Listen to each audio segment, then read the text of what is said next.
Hi, this is Jeff Johnston, host of the Living Undeterred Podcast, and I am very excited for our conversation today with Dr. Cynthia Knight from Iowa Choice Charter School. So I have so many questions for her, and we are honored to have this opportunity as the CEO and founder of Brighton, which many of you know, to have an opportunity to work in the charter school arena.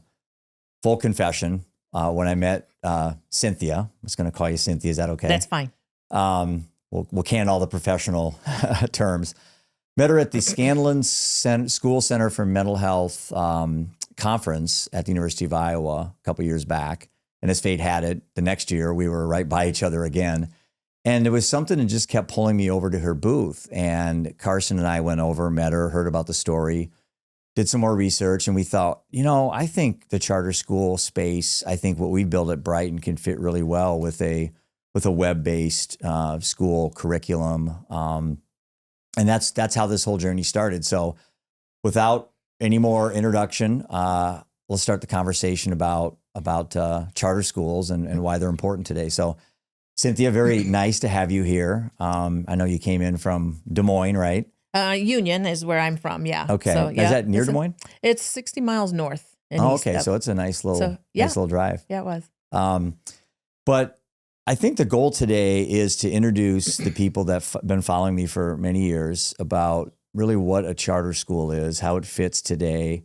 We don't have to go very far to find problems with the public school system. And a lot of times out of the ashes, ideas are born. Not that you came up with the idea of a charter school, but you came up with the idea of Iowa Choice Charter School. So maybe a little background about you. You could have picked many career paths. Why a charter school? And we'll start there. All right. So I always wanted to be a physical therapist until I took chemistry in college. And then I was like, okay, got to find something else. And so I had an experience, a weekend respite care with Bill. And I fell in love with the special ed side of things. So I changed my career path into special ed. And I spent most of my life teaching middle school and high school special ed. Okay. And as I was doing that, I always had this passion for the kids that just fell through the cracks, that just, were struggling, and how do we better help them? So that's where I spent my career, trying to figure out how do we better help them. I had a daughter who went through an alternative program. I was just going to ask you. Yeah. So she was my catalyst to really doing something more. Right. And the school was not kind to her. The public school system. The public school system was not kind to her. She went and did an alternative program, and all she had to do was fill out the paperwork. I went with her one day, and she filled out the packet, and the guy looked at it and said, "Yep, you're done." And I thought we could do so much better for our kids. And then I worked for the Department of Education, and part of my job was looking at what was going on in the at-risk world. How many years ago was this? 2004. Oh, so this was a little while ago. Yeah, it was a while ago. I got to go to really cool conferences to learn, from the nation, what was going on around the nation.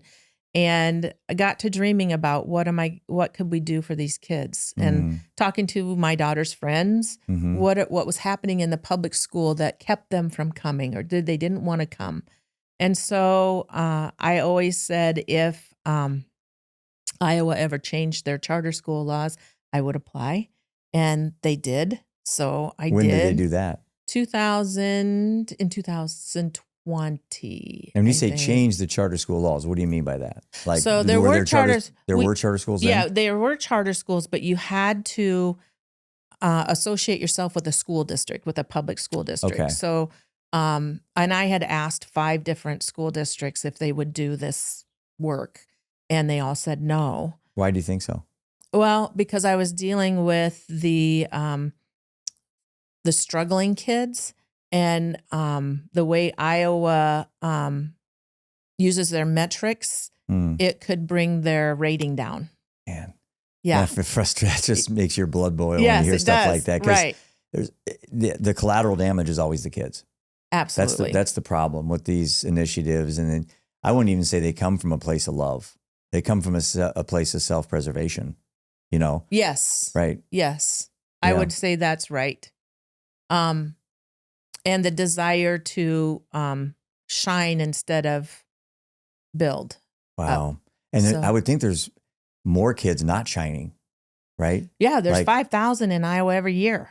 Yeah. Every year there's 5,000. And that started when I started this. So just think in the Just time in frame Iowa. in Iowa, Yeah. right? How many kids we have left behind, Yeah. and how many kids we haven't paid attention to. And that impacts the whole family too. Oh, I yeah. mean, it's no different than what we went through with, drugs and alcohol.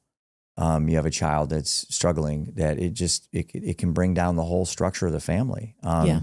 And I think that lack of support for children that need another alternative way to learn, and to be in an environment with other people, whether that's, web-based or in face-to-face, there's just a massive need there, I think. Yes, there's a huge need, and our children are telling us in huge numbers that I'm not coming to that place anymore. Then if they don't go to a charter school, they're not going to public. What do they do?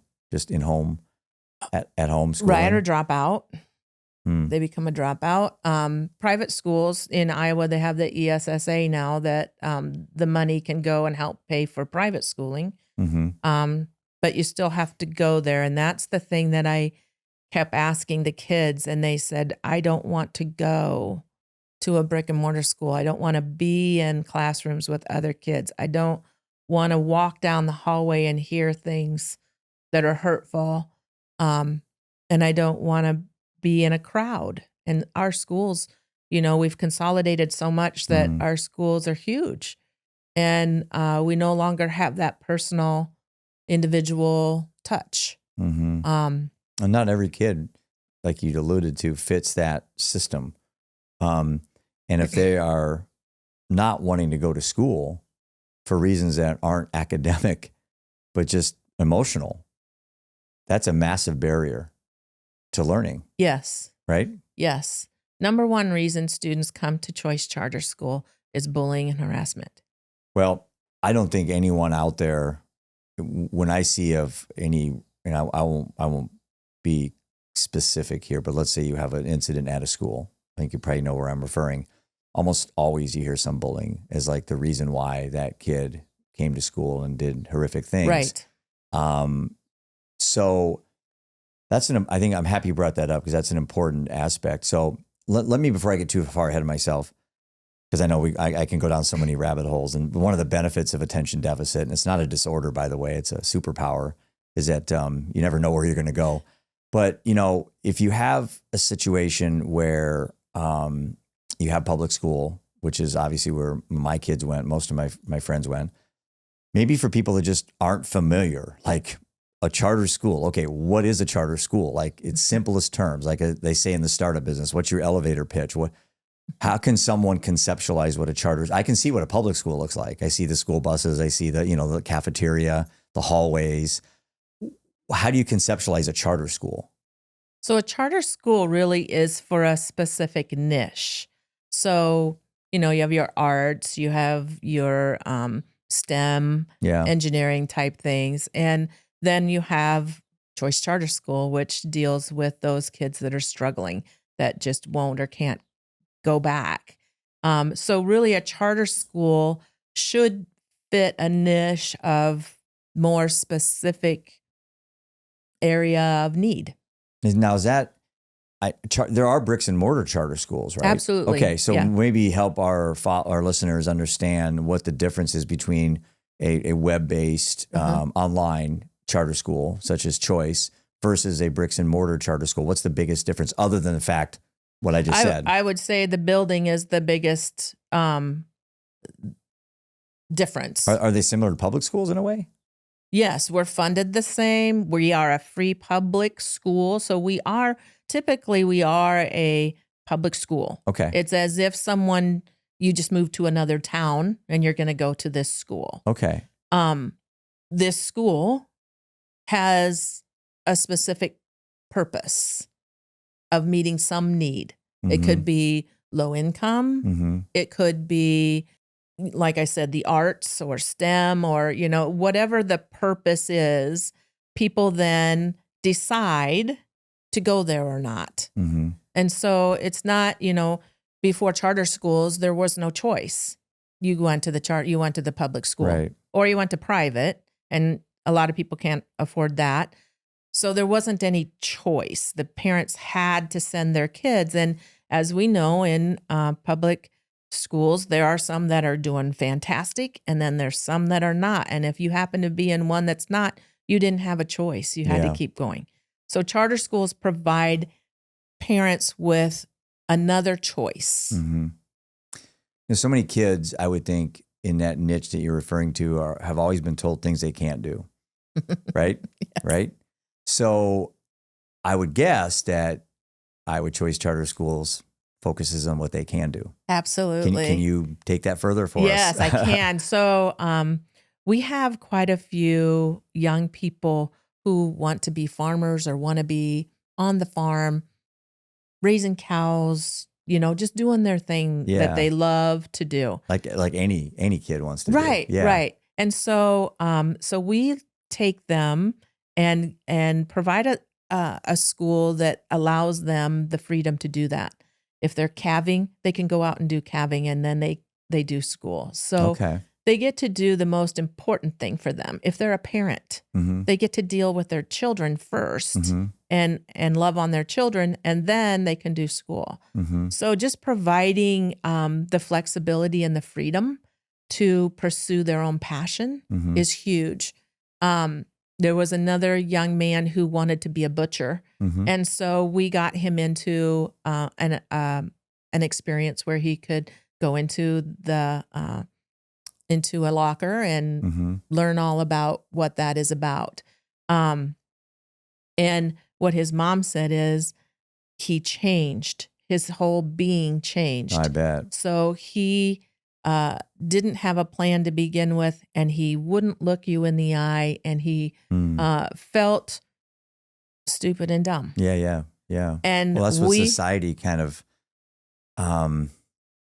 reiterates for them. It continuously reminds them that there's other kids out there that are doing better than them. Yes. And that is, even social media can do that. Things like that, which, while you're on that topic of what the system tells these kids, right? The system is telling these kids, you don't measure up, right, in the measures that we think are important, the standards, right? Yeah. And what we do is we say, you are an amazing human being who have these skills, right? And we're going to accentuate that, and we're not going to worry about this. So I don't particularly worry about how my kids score on the Iowa assessment. That test means nothing to them. And for the 12 to 13 years they've been in school, it has only shown them that they're stupid and dumb. And it's another barrier to getting to any type of post-high school or if they want to go on and try to get a college education, things like that, you have to have those scores to get in a lot of these schools. And I think that is just a killer of dreams, when they're that's not something that's probably the path that they're on. Right. To get a high score on their ACTs. Right. But they can be a very huge value add to society in so many other ways that aren't predicated on a high score in ACT or SATs. Right. And our kids, we do have some that go on to college. In fact, this year we had a presidential scholarship winner at Drake University. So, I remember you sharing that. Yeah, that's awesome. Yeah, it's amazing. So we have tons of kids who need to find their passion. Yeah. They need to find where they fit, and they will fit. They will be fine in society, but school has taken that out of them, taken their love and their passion away. And so we try to build that up. Sounds like you have the mindset that every single kid has the ability to add value to society. Absolutely. And doing so gives them meaning and purpose, which is, as you know, a big part of our app is trying to figure out ways and work on ways to install or instill this idea of self-worth and meaning and purpose, and not just the type of car you're driving or what you look like or how many followers you have on Instagram. But to look in the mirror and say, you know, it's worth living today. It's worth getting out of bed. It's worth adding something to somebody's life today. That is missing in public schools. It's missing in society. It's missing in all ages. Our age brackets are missing that sense of, what am I doing to not just help myself, but to help other people? And I think that's great that you have this innate desire to see that in every young child or young person, no matter what their perceived societal challenges are, right? Right. Well, and our society needs to pay attention to these people. Mm-hmm.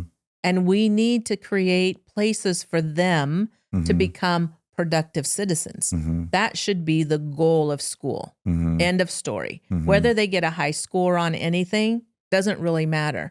But if they can become productive, participating citizens, and like you said, give back to their community as much as they are working in that community, which brings self-worth, brings all kinds of great things that can happen to these young people. Yeah, this kind of touched a little nerve with me right there, right at the moment I was talking about that, because I would go back to Seth and, you know, when he was 13, 14, 15, and how he was really kind of struggling at school, you know, good looking, you know, I wouldn't say, you know, he wasn't academically brilliant, but he was like, I never made honor roll in high school. I had anxiety and I didn't like speaking, and I got, you know, worried about having to get bullied a few times in school. So I can relate. And I have attention deficit. Like I said earlier, when I was talking before the show started, I don't consider it a disorder. And we need to stop telling kids that these things are, you know, labels and here's a bottle of Adderall to cure your disease. It's like, that's exactly what happened to Seth. And, you know, had something like this been available, my wife and I, possibly this would have been an option to get him out of the public school system. I mean, and get him into something like this would have been, to me, would have been a really neat alternative. So I think for a lot of parents that are just look at the niche you referred to, they immediately see maybe a disabled kid or somebody Mm-hmm. who's in a wheelchair or something. And I'm like, no, a lot of these kids don't visually have, right? Right. I mean, I'm Right. assuming a lot of your students just, and this may sound bad, but I think you know where I'm going with this. They look like any other kid. Yep. But they just have inside of them these things they're working on. They're not diseases, they're not disorders. It's who they are, and they're working through them. And I think what you guys are doing is amazing. And I think the fact that your enrollment's doubled since we've met is proof, that you're onto something. Yeah.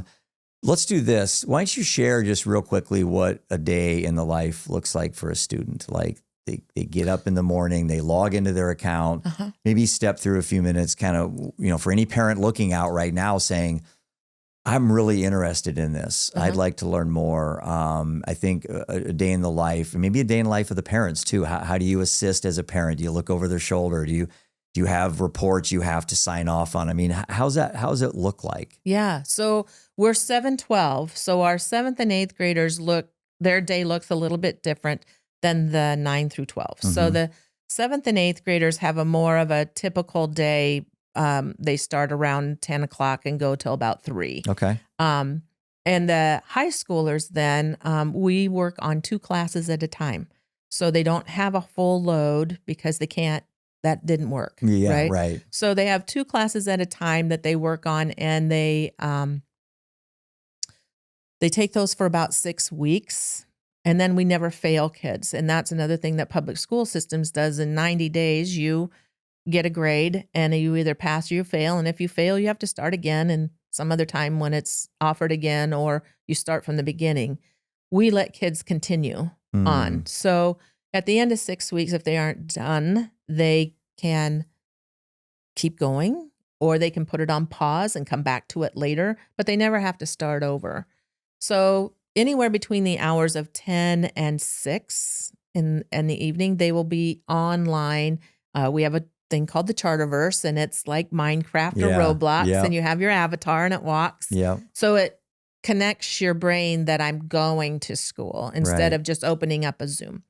So they do that for 2 hours. They'll have, this year we're going to institute a mandatory study hall, and you can get out of it if you get your work done and get it done on time. So then they'll have 2 hours of study hall time.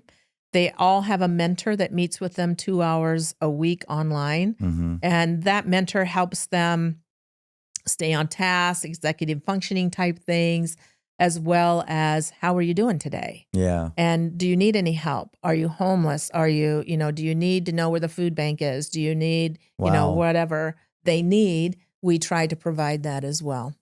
And traditional schools focus so much on compliance. Square peg, round hole. It's like, here's our standard testing. Like you said, here's an F or you pass, or here's this and that.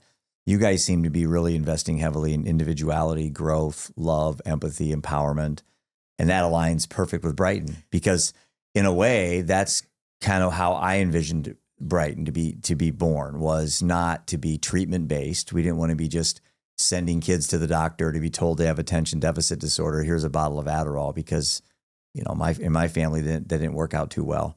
And we didn't want to be prevention, like don't do drugs, you'll die, because there isn't any story of love and courage and empathy in that. It's fear. That's what it is. And I think that's one of the reasons why this partnership with Brighton and with Choice Charter was exciting for us, Cynthia, was because I think we're very aligned in that we see the best in every kid. Mm-hmm. And this conversation brings me back to when our oldest son, Seth, was a senior in high school at Cedar Rapids Prairie, and we were rushing to get him to graduate because my dad always told me, they can take your car, your home, and your boat, but they can never take your education away. So for me, it was really important to get Seth that high school. I knew he wasn't going to go to college. That was not on the table for him. He was struggling with addiction and substance abuse, but that high school diploma was a big deal for us, I remember calling the teachers and saying, make sure he walks down, walk him down the hallway, make sure he turns in this last class, this last test. And I'm thinking to myself, now, after I've got to know you and about charter schools, that would have been a really viable option for our family. Would that have prevented his death? Who knows? But the reality is it would have given him a better, enjoyable experience about education and not feeling kind of in the corner. Yeah. I mentioned square peg, round hole. It's like certain kids are going to fit through there, but then you have the square pegs, and that was my son. He just didn't fit in that system. I have to think many, many people watching this right now are saying, yeah, I've got 3 kids. One of our kids would be a great candidate for charter school. So going back to what we were talking about, I distracted us a little bit about what the day looks like. Mm-hmm. So kid gets online, you said for 7th and 8th is a different kind of a process. And then you have the older kids. So let's continue that and kind of wrap up what it looks like to go through a day. Yeah. So the student gets on 2 hours of live instruction with a live teacher in a class of 10 to 15 kids. Okay, so smaller size. That's awesome. Yep. And then 2 hours of homework time so they can get extra help, make sure they get it done, they get things turned in Monday through Thursday. Friday is a day off, so we only go Monday through Thursday. And that's a great idea. Yeah. Yeah, kids right now are just they're doing too much. They are doing too much, and their lives are too chaotic. And so school isn't the number one thing for a lot of them. Right. And so we get them for 2 hours, hopefully, right? And get them moving in the right direction. Mm-hmm. Then their mentor meets with them twice a week. And we have lots of other supports in place. Brighton is an app that we use that I really think has done some good things for our kids. Mm-hmm. We also refer to social services, other mental health places when we feel like the kids really need something more. Mm-hmm. So we're always trying to figure out what is the barrier and how do we eliminate that for them or alleviate it in some way for them. And I think, for us, and you mentioned something earlier too about, it's not the end all be all. There's going to be kids that go into your school system and for some reason it's not for them. There's going to be kids that download our app and for some reason it's not for them. It's that ability to have that option though, to decide if it's right for them instead of someone making that decision for you.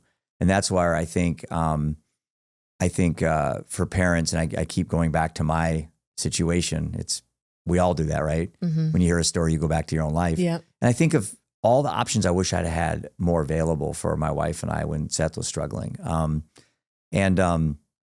So when a kid goes through their day, what's the testing like? Like how do you gauge the learning process, and then how do you satisfy the standards that the state of Iowa requires as well? I know we talked about on the app, we have health, wealth, and purpose. We have the financial part, and that's something that the state of Iowa does require. You have some financial literacy standards. So how do you measure? How do you gauge? And then if a kid isn't there yet, how do you get them there? Mm-hmm. Because you guys are so into that empowerment of these young adults. Mm-hmm. So one big thing that we are is competency based. Mm-hmm. So we aren't seat time based. Schools are seat time based, 90 days. What does that mean? So that means in a public school, you have to sit 90 days before you get a credit. Gotcha. We are competency based. So we do formative assessments and summative assessments, and they're based on the standards. Mm-hmm. And once a student shows competency in that, they move on. Okay. They don't have to come back. They don't have to wait 90 days. They just keep moving. So and if we truly believe kids learn at their own pace, yes, we need to change the pacing of school. And we have to get rid of... I couldn't have said that any better. That's awesome. So we have to get rid of the idea that kids have to finish in 4 years. That's something that the state says is very important. They finish in 4 years or they finish in 5. I have kids finishing 6, 7, they're 21. Yeah. And they realize they need a high school diploma. So we need to quit shaming them because that's a huge thing why kids don't come back. Well, I should have graduated, 2 years ago. Okay. But you're going to do it now, right? And we're going to celebrate that, and we're going to be happy about that, and we're going to move you on because this is the barrier. The high school diploma is a barrier to all kinds of things. Once you get a high school diploma, the world is your oyster, right? Yeah. You can do whatever you want, whatever you feel you want to do. Even the college diploma, I would say, is less valuable today than when I went to school. Right. And we have tons of kids that go into the trades. We've got to have tradespeople, right? So, and getting rid of that stigma too, that you're not worth anything if you don't go to college. Right. Because these young people are making their way and they are buying houses before they graduate from high school. You can be a millionaire on YouTube today now in no time. Right. Maybe I should be doing that more often. You and I are in the wrong business. Right. But that is true. I think your ability to create revenue now, when I was in high school, I graduated in 1984. College was like an extension of high school. I didn't know you could not go to college. I didn't know that. I just went. And now I don't know if that is that's necessary. And also some of these colleges really have changed their culture. Yeah. I think kids get indoctrinated now with a whole different way of thinking that can be real toxic as well. Yeah. And we won't get off on that, but it's a whole different podcast. That's another podcast. Yeah, there you go. But there are some concerns with systemically in the collegiate system today that you send your kid off to get a degree and they come out an activist somewhere, but so what happens next? So a kid goes through the system, they get their diploma. What type of future with a choice charter education can you expect, or I guess you're encouraging for these kids? So what I get excited about is do they come back and they're teach? Excited. They could. Yeah, they could. I get excited about learning about what they want to do in their life. And so we try really hard to take what they want to do and connect them while they're with us to that, whatever that is. Mm-hmm. So if it's welding, okay, we need to get you to the community college and you need to start the welding classes while you're with us because we pay for those, right? And then if there's some OSHA training or something else, some certifications that we can get you that are recognized in the industry, then we need to be doing that too. And then we fill in, okay, so what's the math, science, social studies, English that you need for that? Yeah. Right? Instead of starting with, well, you got to do this first, and then you get to do that. And that's typically what traditional schools do too. Right. You have to do all of this stuff first. And then you get to do the stuff that you you're really want to excited do. about, Yeah, that you get excited about. Yeah. So we really need to change how we educate kids, because they just are telling us that we're done. Yeah. We're done. What about your staff? Tell us a little bit about the people that you have. I have a wonderful, I have amazing staff. I knew you'd jump on that. I've met a few of them, and they're awesome. And they are I remember awesome. Emily and I meeting when we were going through the app with you guys and meeting some of the people, and I'm like, wow, these people really are bought into this. They love, really and when excited. you said love, they love kids. Yeah. And that, I think, is the center of who I look for when I hire. Now, some of these people coming from the public system? Yeah. And they're just disgruntled with the system? Sad, that they can't do, they feel constrained. Yeah, And you guys the pacing guide is this, and you have to, it doesn't matter if your kids know the stuff, but my pacing guide said I have to be on page 95 by today. So we're going to get there. And not listening to the kids, not understanding where they are. And our staff change their lessons all the time. If you need to talk with me about what you know, because that's your modality of showing me what you know, then you and I are going to have a conversation about the standards and what I'm trying to teach you. Just one-on-one. Yep. Wow. And a lot of schools, that's with large class sizes and bigger schools, so you just don't get that. Right. And then if Sam is a great writer, then Sam can write the papers and write his information down, and I'll grade that. So it's so important to listen and to know each and individual kid and how they work and how they learn to get the best out of them. And my teachers are awesome. They're just amazing. You lit up when I said that. I know it. My staff I can't boast about them enough. They are just amazing human beings who truly love kids and truly listen to kids. Yeah. And that's one thing that the kids all say, oh, she listened to me. She knew what I needed. And well, I think any organization is a reflection of their leader or leaders, and you can feel your excitement for what you do.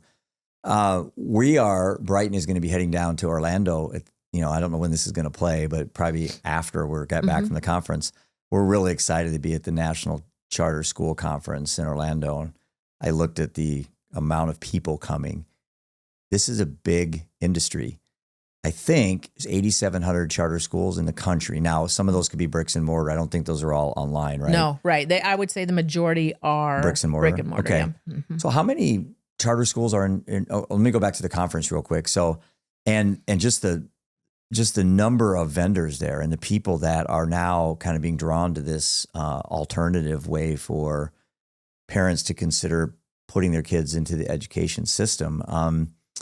I think that's exciting. I mean, if that's not validation that this space is on the cusp of really, providing filling a necessary void in the system, is got to make you feel pretty good, as the visionary of this whole thing years ago. Yeah. It's amazing how it's all coming. We were the first in Iowa to be the charter. How many are there now?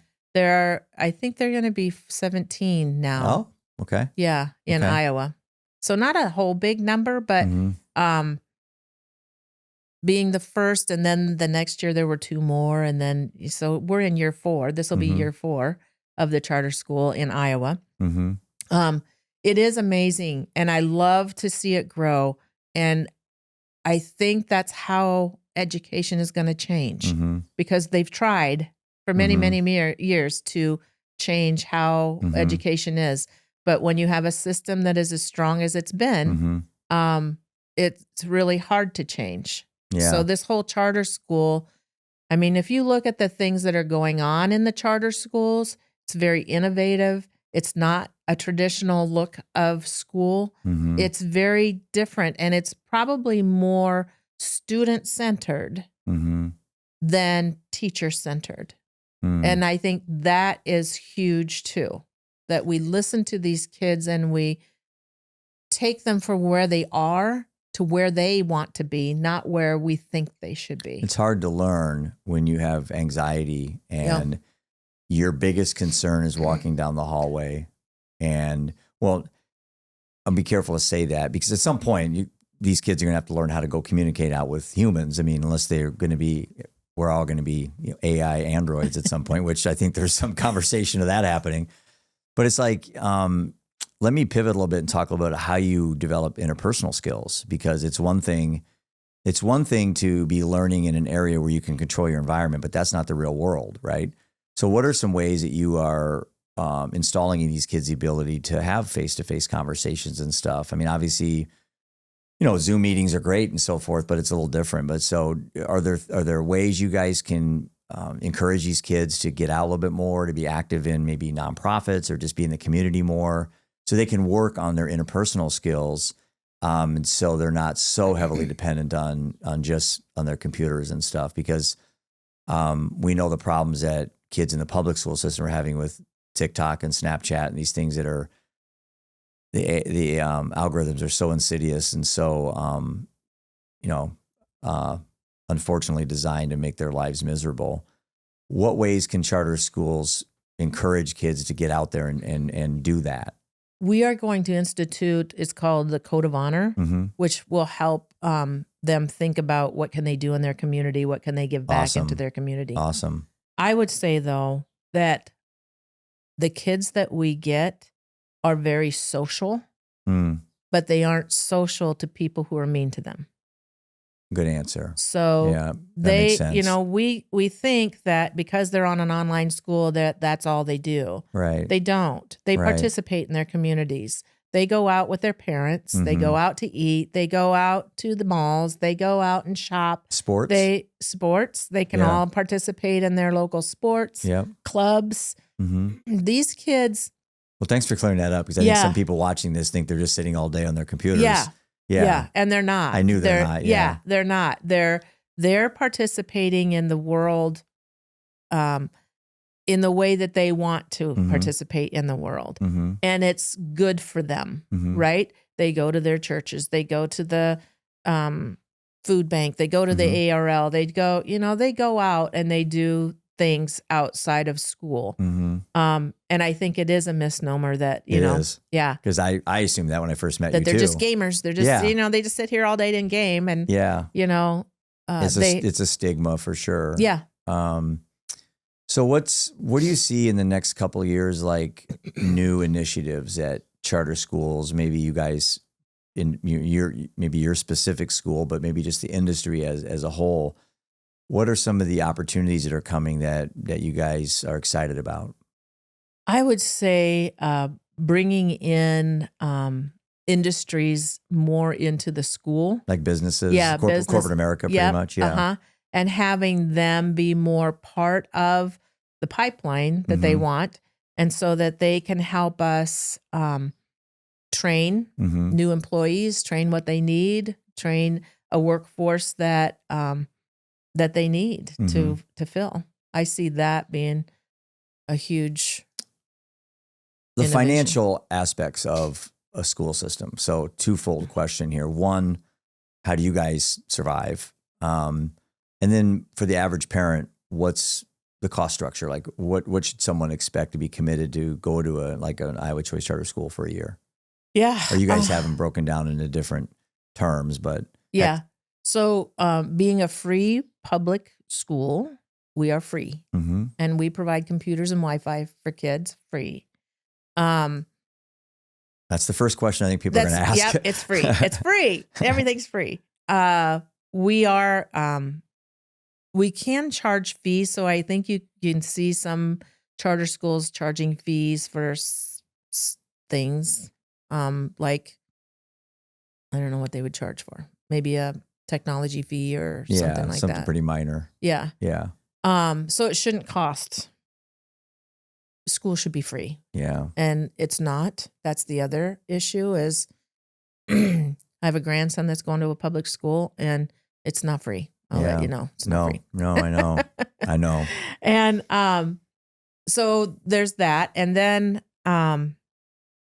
financially, we get the cost per pupil. We don't get money for, like in a traditional public school in Iowa, you have all these funds that you can get money for. So you can get money for your buildings, maintenance, buses, food service. There's all these funds. Charter schools in Iowa only get the cost per pupil, some teacher learning money, early childhood funds, and I think there's one other fund. So basically we get the cost per pupil. Okay. So out of that, you have to be very frugal and very understanding that you got limited funds. Right. So not having a brick and mortar saves me tons of money. I can only imagine. Tons of money, right? So being online it's been working out for us to, and then growing your student body, right? The more you have, the more you have. Yep. And that's so, how and the we've world been works. right, and so we've been growing. We grow 5 to 7 kids every week. Yeah. So we've been growing since when we started 3 years ago. To we had 88, and like I said, we had 600 kids come through our school. It's amazing. So yeah, and I don't see that stopping. No. I don't see it stopping. And the other niche we have too is students who get expelled from school. Like public schools. Yep. Okay. So you get expelled. You can't, in Iowa, you can't go to another school until you've served your sentence. Term. Whatever, term. What is it normally? It could be a year. You have to sit out a year, yeah. And what happens in the middle of that year? They don't do anything. That's they do drugs or alcohol. Right, right. Yeah, so they do something. They do something. So Iowa law says they Wow. can come to choice charter school. They can come to a charter school because charter schools fall under a different rule. That's phenomenal because so many kids get expelled for things that are just circumstantial or could be a family dynamic. Maybe their parents are struggling with alcoholism or something. And so they just get in trouble. I got in trouble a lot in high school because I was just an active person. I went to a small town. It's like, we just, I don't know, small town Iowa, we got bored. We weren't that we were troublemakers. We just were bored.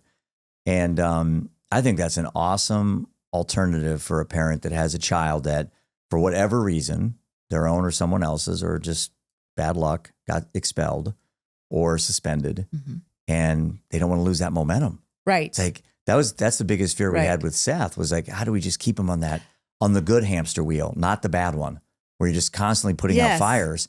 And if you got to sit out a year because you got in a fight at school when somebody made fun of your parents or made fun of something that offended you, and you just maybe you're defending yourself.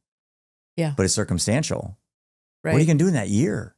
You unwind. You go backwards. Yeah. A lot of kids do. Yep. I think that's an unbelievably tapped bit of knowledge that I think parents need to be aware of. If you are listening to this and you have a child, and I'm living proof of that, this is a great option. I really think that the charter school, and specifically Iowa Choice Charter Schools, is a great place, and not just for the kid being expelled. Obviously, there's a lot of kids that just aren't comfortable in school. Maybe they're just maturing late too. Some kids just are late. I always said to my wife, Seth was like a year or two behind emotionally his peer group, and so when he was 15, he seemed like he was just like a year behind, and so something like this would have been a neat alternative. And so, is there any? I know we covered a lot. This has been awesome. I had a list of questions, but like I normally do, I don't get to them. But I'll have plenty of time talking to you about these things later. What's the easiest way for a parent out there that wants to learn more, or anybody that has an interest in this space? Like, how do they reach you? How do they apply? What's the steps? When does your semester start? Since this is in the summer right now, what is a school year breakdown into for you guys? It's not semesters. You guys call it something else. Texas, so can you explain a little bit as we wrap this up? Sure. So to get in touch with me, I answer my phone all the time. So 515. I know you do. 850-2545 is the phone number, and I answer that. You can get online to choicecharterschool.org. And there's a lot of information there. My email's there. My phone number's there too. You can enroll there. So if you're ready to enroll your student, you just push the enroll button and then we take care of the rest. It's just all it's that quick. And it's a rolling enrollment. So we don't have a break at semester where, in a typical school, they tell you, well, you're in the middle, so let's wait till you. Right. We don't wait. Kids don't need to wait. I So love they that. come right in. I love that. We have a process in place this year that they will never be behind. That's the other thing. We can't allow our kids to even think that they're behind. They're not. They're where they are. It creates anxiety. And and we need to take you where you need to be. Mm-hmm. So rolling enrollment, so that doesn't matter. Whenever you're ready, you just do it. There's no open enrollment. That's another misnomer in Iowa, is that this is open enrollment, and there's to go to certain schools. If you wanted to go to a different school, public school, traditional school, I should say, you have to do an open enrollment. And with Iowa Choice Charter School, you do not. It's as if you moved to a new town and you're starting this school. So there's no open enrollment, no paperwork, except for that enrollment piece. So you made it pretty seamless. Yes. Yeah. Pretty easy. Yeah. We want it to be, we don't want any barriers, right? We want kids to get going and moving. So, that's all there is to it. Well, it's great for the state of Iowa to really be embracing this, as an option. You said you guys were the first, and now there's 17, and I'm going to guess there's going to be more. But like our app is the same thing. People say, well, are you worried about other apps? I said, no, because an app like us could come to market every day, and the demand is so high. Mental health, it's so challenging right now that, am I worried about someone coming in and replicating or stealing Well, no, I'm not. I'm more concerned about saving lives. If I focus on that, then we'll build something that's, effective. If I focus on something else, then it won't work the way, you have to be around to help people. So do we. And, but I think, with the way kids are fragile today with their mental health and their lack of confidence and their, self-awareness and their self-doubt, and the stories they continually tell themselves that they're losers, they're not going to college. And especially if they're in a situation where they have siblings that are doing really well. It's competitive enough. I had 3 brothers and I have 3 sons. And let me tell you, there's a healthy competition there. But if you have a child who's already struggling and they're in a situation where there's that healthy competition, it may actually make things worse for that child. So any last things you want to add as we wrap up an awesome conversation today? And again, really, we're honored and encouraged and to be part of your story. We want to continually find ways that your students and your staff can use Brighton when needed as a tool to keep the autonomous learning, keep them to self-assess and kind of self-regulate their growth, and not necessarily be told, hey, you got to fit in this box. And that's the beauty of I think what I'm most proud of with our experience, Cynthia, is that you can get into our ecosystem and just go wherever you want. And that's kind of what we really wanted to do. And that's why I think when I wanted to talk to you about this partnership, I was really excited about the ability that you guys kind of have that same idea, empower kids, find reasons why they're special, and not focus on the things maybe they could get better at, not bad at, but get better at. Right. Right. And I would say our philosophy on meeting them where they are and taking them where they can be is a great partnership as well. Yeah. Well, that's a great way to end this. So thank you for coming all the way in from, where was that again? Union, Iowa. So drive safe back, and thanks a lot. Thanks so much.